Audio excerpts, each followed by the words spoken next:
semua nanti akan diselesaikan masalah keamanan, masalah penyelesaian kesehatan, rehabilitasi sosialnya dan sebagainya, semua sudah ada bilangnya yang ngatur di negara ini.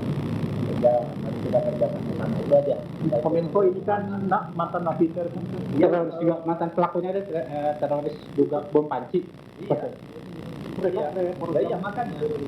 Iya, makanya kita harus bekerjasama, karena teroris itu kalau sudah menjadi ideologi itu ya harus deradikalisasi, itu harus bersungguh-sungguh dan harus dipantau terus, karena jaringannya kadang-kadang masih hidup sepertinya sudah mati gitu, tapi sebenarnya sel-selnya itu masih bergerak, dan kalau sudah bergerak biasanya cepat itu seperti sudah diumumkan oleh Kapolri tadi. Memang ini mantan teroris sudah pernah dihukum di Nusa Kambangan, kemudian keluar dari yang terus bekerja isolasi secara diam-diam.